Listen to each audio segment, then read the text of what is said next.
understand that it's a competitive world.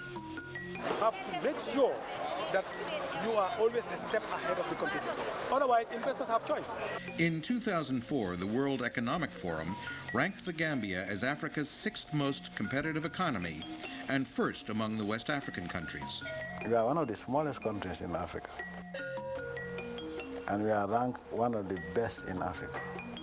So in terms of transparency, in terms of the fight against corruption, in terms of political stability and good governance. Small, it is a great advantage because it is easy to organize logistics, for example, for investors. GIFSA, the Gambian Investment Promotion and Free Zone Agency, is the one-stop shop for streamlining the process for setting up a business. We established this agency to deal with all matters relating to attracting and establishing an investment in the country. Everything will be done ranging from land issues, immigration issues, licensing issues, and even if you are conducting a feasibility study. Because it's so small and the government is so small, we can, talk to the top people in any department and, get a final answer on any question we have. The Gambian Chamber of Commerce and Industry is actively working with the government to promote private sector involvement in the future development of the country. In the last 3 years, we have heavily invested in the Gambia and have modernized all our banking premises and also the processing systems to world standards. It's easy to provide backup infrastructure service for investment.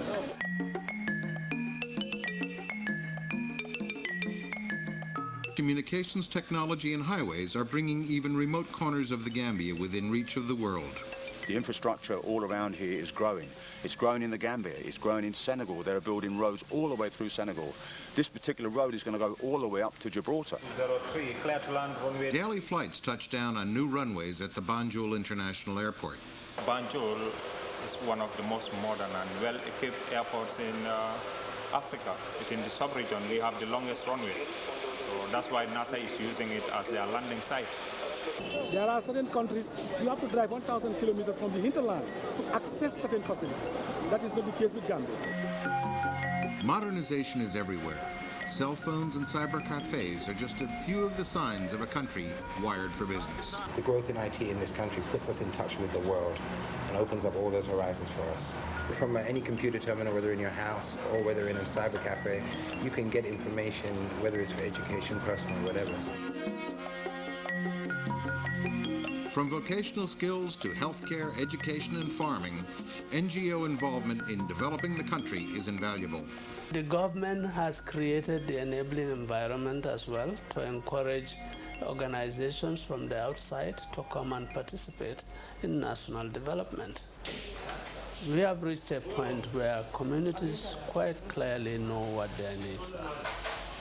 Okay, so the shift is about the communities taking a central role in articulating their own needs and taking center stage in addressing those needs. You can have resources, you can have natural resources in abundance, but if you don't have a committed leadership and a dedicated people, you cannot get anywhere. This, I think, is our greatest strength.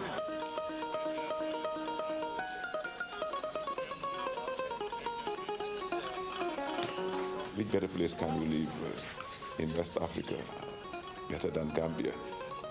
Hustle-free, people are proud but friendly enough. People are peaceful. In fact, shall I say, the most peaceful country within West Africa. This is one country also where you find tourists walking in the streets up to 4 a.m., 6 a.m. There are good schools there. I know people who have come from the States and their children were born there and lived there, for most of their lives, and we're very happy about it.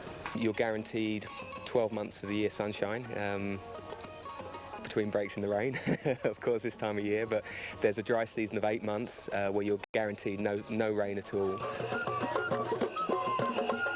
The wrestling matches are just, it's a neat thing, and it's something you won't see anywhere else. The different tribes come in, and each has their own team, and it's a weekly thing, and it's just a lot of fun to watch. I like birds. The best time you can hear him around this time And early in the morning, when you tee off by 7 o'clock in the morning, it's lovely. The weather is nice, the songs of the birds, different kind of birds you find.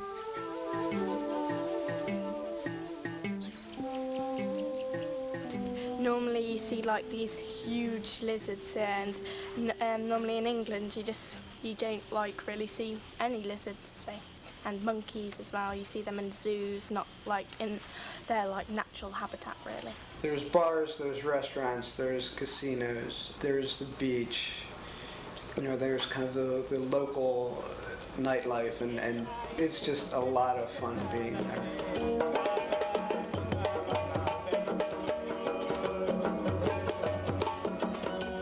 The Gambia's changed. It's changing all the time. It's growing and moving, and it's the same with Makasutu as well. We feel that we're in the right place at the right time.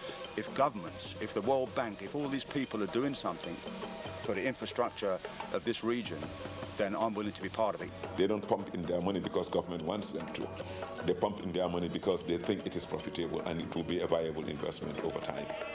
And if we, as a very poor African country, as the smallest country, one of the smallest countries in Africa, if we can achieve what we've achieved in 10 years, imagine what the next 10 years could be.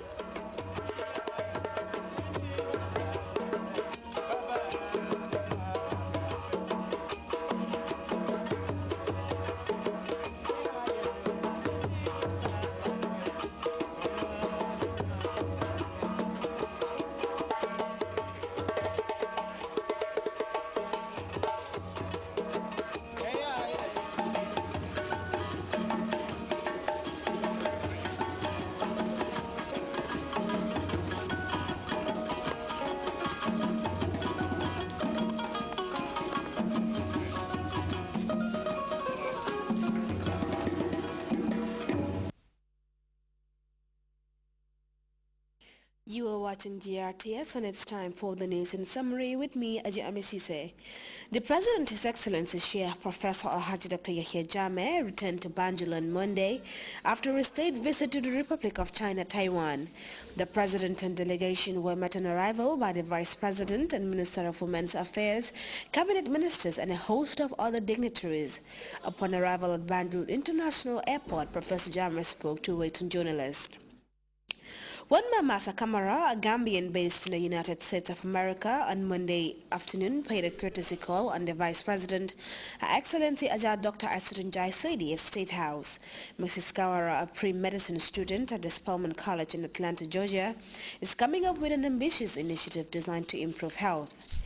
Deputies at the National Assembly on Monday opened the adjournment debate in the second sittings of the 2012 legislative year. The sessions offered deputies the opportunity to highlight some of the concerns and constraints faced by their constituents. Volunteers have descended on a farm in Dabong earmarked for cultivation by the Gambia dock workers on behalf of President Jammeh. The recent pre-planting exercise on the 11-hectare farm involved clearing and plowing by a large group of volunteers from Casamance. And in news elsewhere, turnout in Senegal's legislative polls has been drastically low according to observers. The ruling coalition led by President Macky Sall, local media says, is headed for a sweeping victory. Authorities put the turnout at a lowly 37%, a far cry from the huge turnout in March's presidential polls. Malians are outraged by the demolition of the world-famous Timbuktu shrines by radical Islamist group, the Ansarudeen. Pickaxe-wielding heartland militants pulled down centuries-old shrines, destroying everything that once stood as the few great World Heritage Sites in a West African country. The militants remain defiant, calling the reverence of shrines un-Islamic. There are massive celebrations in the Great Lakes region with neighbors Burundi and Rwanda marking 50 years of nationhood. Over 15 heads of state are expected to attend the celebrations in Burundi. In Rwanda, President Paul Kagame slammed former colonial master Belgium for fomenting discord between Tutsis and majority Hutus at the dawn of independence. Well, you can also follow that story and other GRTS programs live on our website, which is at www.grts.gm. And there you can also monitor GRTS Radio Live. Well, that brings us to the end of the news and summary, which also marks the end of transmission. Thanks for joining us and have a good morning.